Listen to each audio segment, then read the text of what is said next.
Assalamualaikum warahmatullahi wabarakatuh. Saya Dewi Kartika, saya Sekjen Konsorsium Pembaruan Agraria KPA. Pada hari ini, di Sekretariat Konfederasi Persatuan Buruh Indonesia, saya ingin mengucapkan Selamat Hari Buruh Internasional kepada seluruh kawan-kawan buruh dan serikat-serikat buruh yang merayakan May Day 2020. Pada hari ini, kami, Konsorsium Pembaruan Agraria bersama KPA wilayah di berbagai provinsi dan anggota organisasi rakyat, serikat tani, organisasi masyarakat adat, merayakan Hari Buruh Internasional pada tanggal 1 Mei 2020 dengan melakukan aksi solidaritas di berbagai daerah, mengibarkan penolakan Omnibus Law dan mengucapkan Selamat Hari Buruh kepada seluruh buruh sedunia. 1 Mei, seluruh dunia merayakan Hari Buruh. Hari ini tidak seperti tahun-tahun sebelumnya. Perayaan May Day, selain kita masih hidup di tengah ancaman kapitalisme yang mencengkram sendi-sendi ekonomi dan politik, kita juga berada dalam situasi krisis berlapis akibat wabah pandemi corona sekaligus ancaman RUU Cipta Kerja. Dalam peringatan May Day 2020, kita menyaksikan satu sejarah krisis tatanan kapitalisme yang sangat besar, bukan karena virus, tetapi diakibatkan oleh kapitalisme. Saudara sekalian, kawan-kawan semua, kawan buruh dan serikat petani, merebaknya virus adalah akibat eksploitasi sistem kapitalisme terhadap tanah dan sumber-sumber agraria sehingga kemiskinan struktural, pupusnya kearifan lokal dan kerusakan lingkungan semakin mendalam. Tidak dapat ditanganinya virus adalah sebab usaha-usaha kesehatan dan pendidikan kesehatan adalah merupakan industri kapitalisme. Namun kita juga dapat dengan terang melihat hal-hal lain akibat wabah virus yang tengah berlangsung secara global dan nasional, yaitu pertama, pandemi virus telah memperlihatkan bahwa organisasi antar negara, organisasi regional maupun global seperti ASEAN, Uni Eropa, OKI yang pernah dibangun dengan melangit itu ternyata hanya pepesan kosong. Tidak ada solidaritas global yang konkret di dalamnya. Sehingga selama pandemi tidak ada langkah-langkah yang benar-benar global dan setara untuk mengatasi dampak virus ini. Semua pada akhirnya kembali lagi ke negara masing-masing dengan kapasitas dan kapabilitas yang berbeda-beda. Kedua, pandemi virus ini memukul sangat keras pada negara-negara dengan ketimpangan ekonomi yang sangat tajam, seperti halnya di Indonesia, yang berdampak pada sulitnya upaya pencegahan hingga pemusnahan virus ini. Hal ini disebabkan oleh tata cara social distancing, jarak fisik, hingga PSBB berakibat besar dan sangat berbeda pada lapisan masyarakat miskin. Adanya krisis berlapis, darurat kesehatan, ancaman kelaparan dan kemiskinan baru terjadi. Sementara jaring pengaman sosial seperti bantuan uang dan pangan tidak siap dalam mengantisipasi maupun mengatasi secara sistemik dampak multidimensi yang dialami oleh kelompok termiskin di Indonesia. Ketiga, tidak ada solidaritas dari pengusaha-pengusaha kaya berbasis sumber-sumber agraria yang selama ini puluhan tahun telah diistimewakan dan dimanjakan oleh pemerintah dengan segenap regulasi dan dana. Justru solidaritas antar rakyatlah yang kini terbangun. Kita mencermati tidak ada mitigasi negara yang kuat dalam mencegah PHK massal oleh kelompok perusahaan, termasuk dalam mengatasi dampak lanjutan akibat PHK tersebut. Perusahaan pun banyak yang memaksakan meneruskan operasi pabriknya berproduksi untuk memenuhi kontrak bisnisnya tanpa mempertimbangkan keselamatan para buruh. Parahnya lagi, kita melihat pengusaha besar yang kembali mendapatkan keuntungan dari situasi wabah ini dengan menunggangi impor obat-obatan, alat medis hingga kelak vaksin apabila ditemukan pasti akan didominasi oleh monopoli swasta.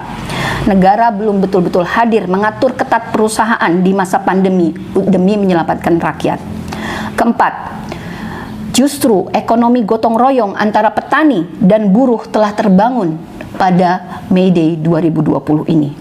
Kita mencatat dalam 50 tahun terakhir di masa pandemi ini, batu bata ekonomi gerakan petani bantu buruh dan buruh membantu petani untuk memperkuat produksi, distribusi, dan konsumsi bagi pangan antara keluarga petani dan keluarga buruh telah terbangun. Melalui gerakan solidaritas rumbung agraria, petani dan buruh telah menunjukkan kesanggupannya, kemampuannya untuk memutus rantai panjang distribusi dan konsumsi ala kapitalisme di sektor pertanian dan industri pangan. Inilah modal sosial dan ekonomi kerakyatan yang kita cita-citakan, di mana desa dan kota saling memperkuat. Kelima, ternyata desa-desa dan kampung-kampunglah yang masih bertahan sebagai pusat produksi pangan dan lumbung pangan untuk menyelamatkan dirinya dan keluarganya, bahkan menyelamatkan bangsa. Lumbung komunitas, desa, dan serikat-serikat petani, organisasi masyarakat adat tidak hanya memiliki kesanggupan untuk memenuhi pangannya secara berdaulat, bahkan ikut mengalirkan sebagian lumbung pangannya, panen-panennya ke kota-kota. Petani bergabung mengatasi krisis yang tengah dihadapi oleh kawan-kawan buruh dan warga rentan lainnya di perkotaan. Keenam, akan tetapi, selama masa pandemi, desa-desa yang telah dirampas tanahnya menjadi perkebunan-perkebunan dan hutan tanaman industri HTI menjadi tempat yang paling rawan mengalami krisis pangan dan semakin miskin. Desa, pulau kecil, tanah adat, tanah pertanian yang terlanjur disawitkan, ditambangkan, dan disulap menjadi pariwisata premium demi imaji Bali baru mengalami kelusuan ekonomi, ditambang, krisis budaya, dan krisis pangan akibat orientasi ekonomi pasar global. Sementara dunia global tidak berarti apa-apa di masa pandemi ini, ketika virus supermikro ini telah menuntut banyak negara untuk melakukan lockdown dan prioritas keselamatan domestik. Ketujuh, kekerasan konflik agraria, penangkapan petani, surat edaran, keputusan dari Pemda maupun perusahaan-perusahaan BUMN yang di masa-masa pandemi ini telah mengancam selama ini dan diperparah pula oleh pembahasan RUU Cipta Kerja yang terus dipaksakan, sebenarnya menunjukkan bahwa investor, pemerintah, elit politik tidak berhenti untuk menahan diri di masa pandemi ini. Kita melihat penangkapan petani, penggusuran, pembunuhan dalam 2 bulan terakhir ini tetap berjalan. Ada paradoks kebijakan meminta gotong royong petani untuk tetap bekerja menyelamatkan pangan, sementara diskriminasi hak, kriminalisasi dan kekerasan terhadap petani telah dijalankan di kampung-kampung. Ada pula ilusi besar kepada publik tentang kemuliaan misi menciptakan lapangan kerja lewat Omnibus Law. Sebab RUU ini nyata amunisi baru kapitalisme untuk mendorong terus terjadinya proletarisasi petani dan keluarganya menjadi tak bertanah, dipaksa menjadi buruh tani, menjadi buruh kebun, dipaksa menjadi TKI dan TKW di banyak negara. Dalam RUU ini, tanah menjadi barang komersil dan manusia hanya diproyeksikan sebagai para kuli, tenaga kerja upah murah demi ciptanya lapangan kerja baru semu oleh kapitalisme. Oleh karena itu kawan-kawan, agenda reforma agraria adalah desakan dan tuntutan kita bersama untuk mengalahkan kapitalisme. Selama ini, reforma agraria menjadi tuntutan kaum buruh. Di setiap May Day dan Hari Tani Nasional, kita bangga dan berterima kasih dengan hal ini kepada para buruh dan pimpinan gerakan buruh. Lantas apa yang menjadi urgensi dan relevansi reforma agraria bagi tuntutan kaum buruh? Tidak dijalankannya reforma agraria adalah salah satu akar penyebab rendahnya daya tawar kaum buruh dalam hal kebebasan berserikat dan upah layak. Sebab tenaga kerja produktif, pedesaan terlempar dari desa karena tanah dan kampung telah dirampas, karena tanah pertanian semakin menyusut bahkan musnah, menjadi petani, peternak tidak ada masa depan karena reforma agraria tidak kunjung dijalankan. Keluarga petani, para pemuda-pemudi di desa merupakan tenaga kerja produktif yang akhirnya harus bermigrasi ke kota-kota di luar negeri, ke kota-kota besar untuk bertahan dan mencari peruntungan hidup yang lebih layak. Menumpuknya calon pekerja, rendahnya lowongan kerja telah menyebabkan para pemodal memiliki daya tawar yang tinggi Otomatis daya tawar calon pekerja dan para pekerja melemah. Petani sebagai produsen pangan juga telah didesain sebagai pensubsidi pangan murah. Syarat bagi upah murah adalah dengan dijadikannya menjalankan politik pangan murah pula. Kawan-kawan sekalian, lingkaran itu terus berputar. Kapitalisme di negara semacam Indonesia telah berjaya di atas upah buruh murah, di atas perampasan tanah rakyat, dan di atas pemiskinan kepada buruh dan petani. Oleh sebab itu, kami dari KPA dalam sikap politik pada hari ini, pada Mei Day 2020, mendorong visi kita ke depan sebagai berikut. 1. Globalisasi perdagangan harus dirombak menjadi globalisasi keadilan. 2. Pemerintahan nasional dan daerah yang berorientasi semata melayani orang kaya, yang hanya mengerti konsep pembangunan yang berputar pada pelayanan investor, bahkan hendak diperbuas melalui RUU Cipta Kerja, harus dilawan bersama-sama. 3. Menaikkan upah buruh dan menolak PHK, serta mendorong sistem ekonomi berkeadilan dengan menyerahkan dan atau membagi saham-saham kepemilikan industri kepada serikat-serikat buruh.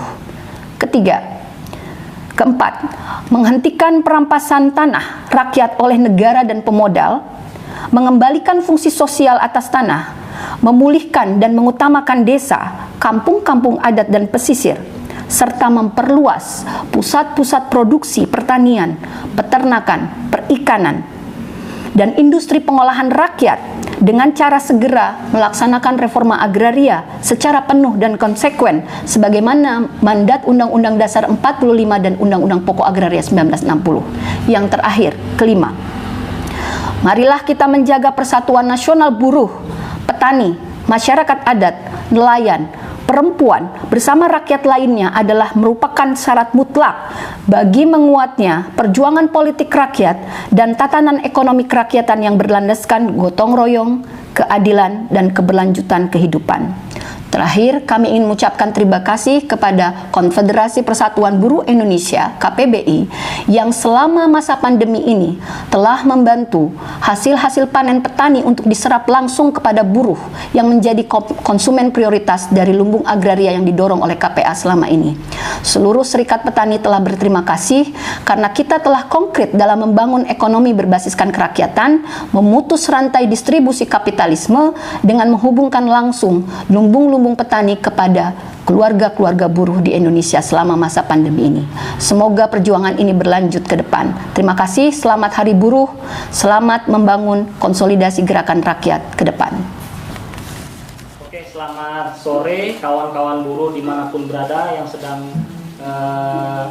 merayakan Hari Buruh Internasional, yang sedang berjuang di desa-desa, yang sedang berjuang di kota-kota. Hari ini dalam kerangka memperingati Hari Buruh Sedunia dan juga dalam kerangka solidaritas antar rakyat, kita menggerakkan kampanye Rakyat Bantu Rakyat.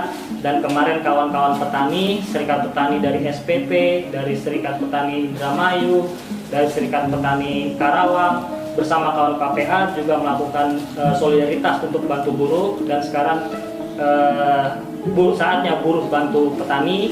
Kita akan memberikan simbolik masker.